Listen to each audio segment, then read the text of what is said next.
And I'm going to just make sure that I've disabled that waiting room. Okay. So good morning, everyone. We are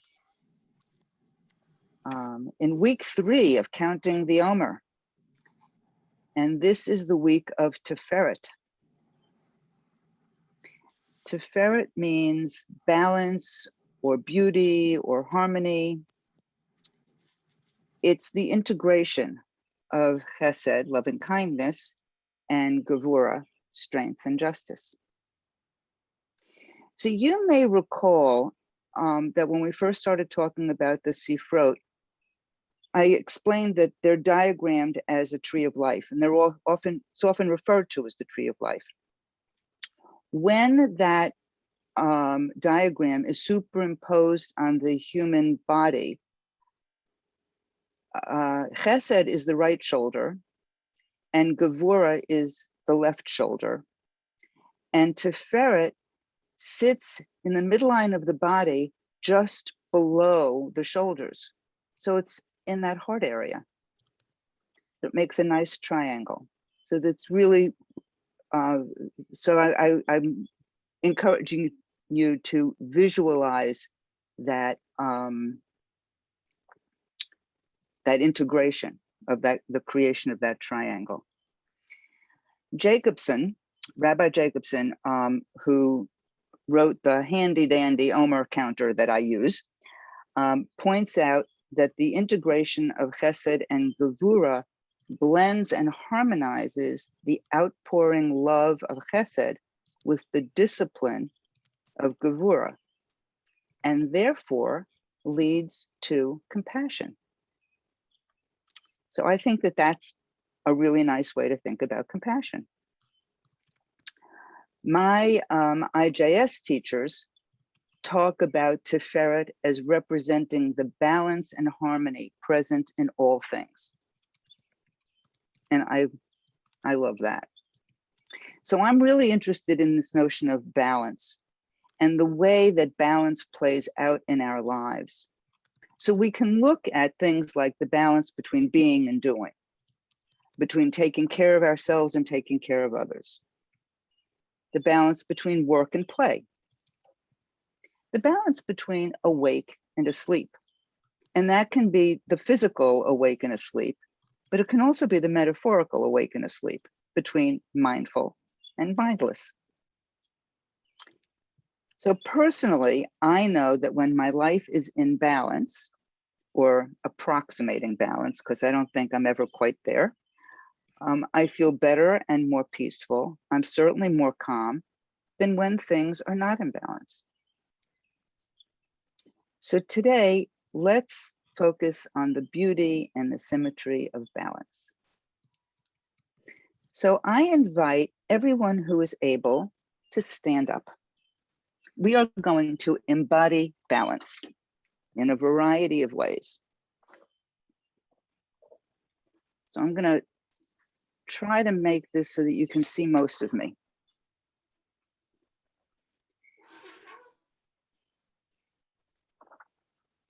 If standing is a challenge for you, most of this can be done while you're seated. So I see everybody standing. Okay, good. So let's stand with our feet just a few inches apart, knees soft. I don't want you to lock your knees. And your chin parallel to the floor. So notice if you need to lift or lower your head in order to have your chin parallel to the floor. And let's shrug our shoulders. So up and back and down. And now let's just stand here in this nice erect position and simply pay attention to how this feels. Just notice.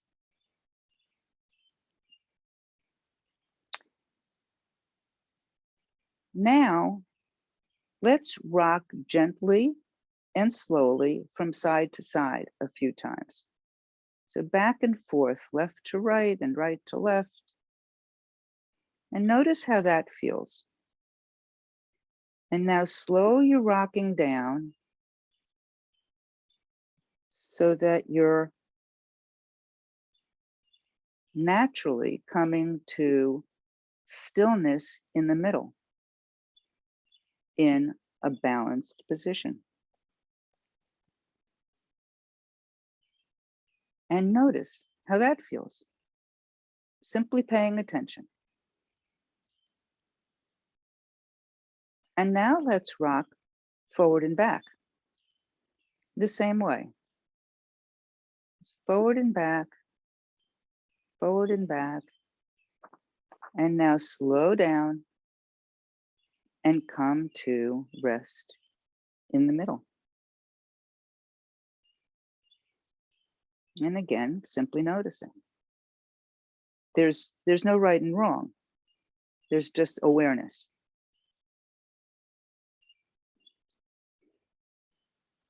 So now I invite you to lift your right foot off the floor and hold it there and pay attention. See what happens.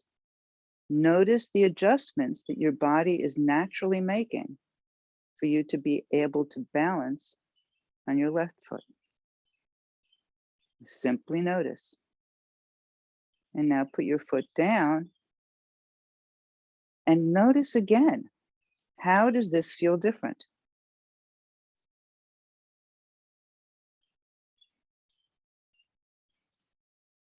And now let's balance on the right side. So we lift the left foot. And as you're noticing you're balancing on the left foot, you may become aware that one side was easier to balance on. One side felt more stable or not. Simply becoming aware and noticing. And now I invite you to put that foot down.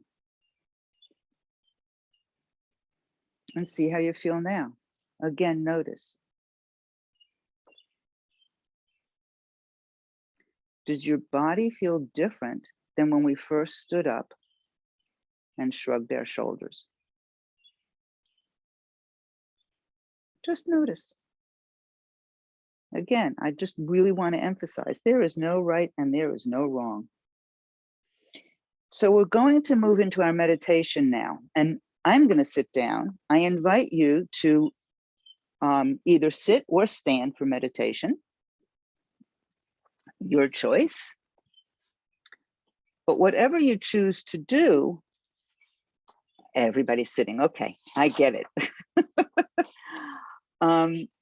Whatever you choose to do, make sure you're in a balanced position. So you may choose to get into your seat or your standing position, as I see one person is standing, and do a little rocking in your seat so that you can feel those sits bones and then settle right in the middle.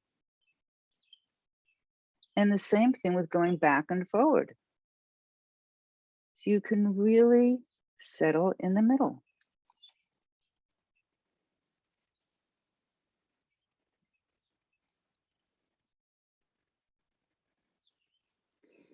So as we sit today and we're kind of paying attention to this harmony of balance,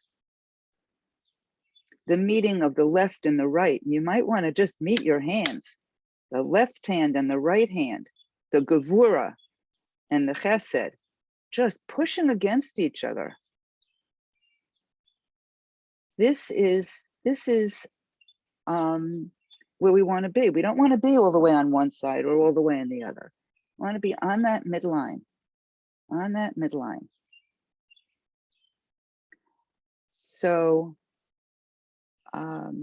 as we're focusing on balance and then thinking about balance, I'm inviting you in our meditation today to really pay attention to your breath. Notice the length of your inhale and the length of your exhale.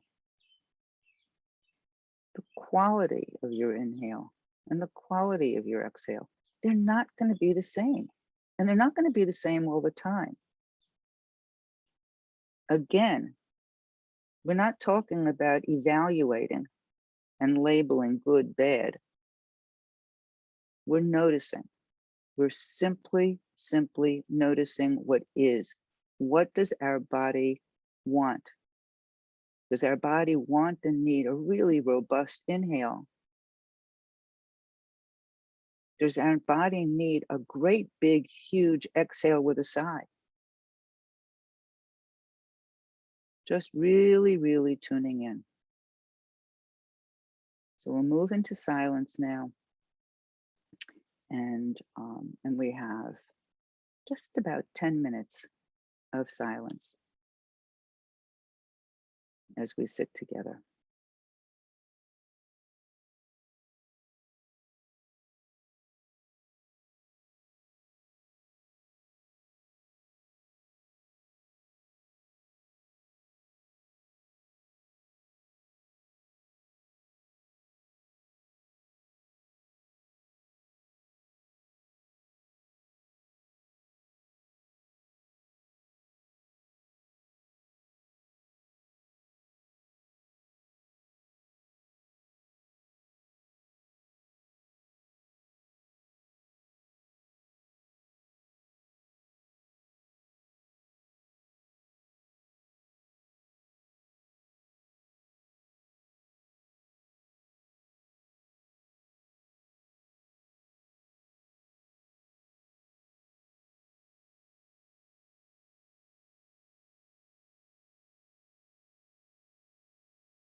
So as you come back to the room,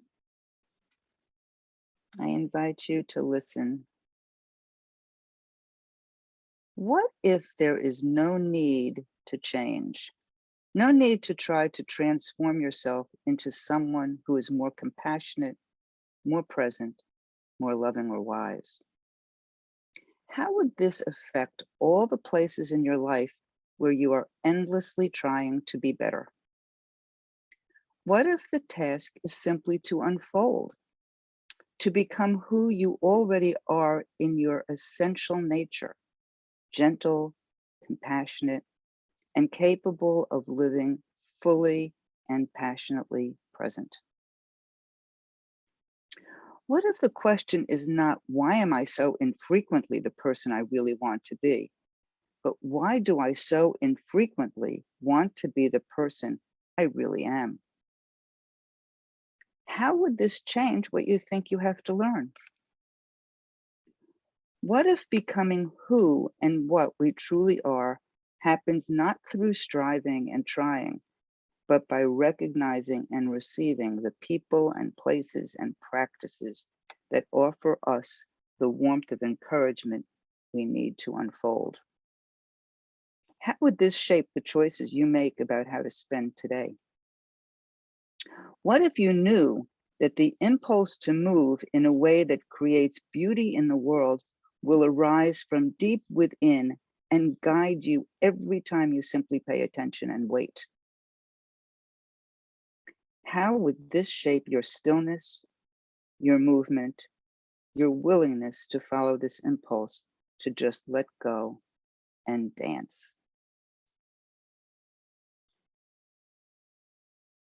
This is called Prelude, and it's by Araya Mountain Dreamer.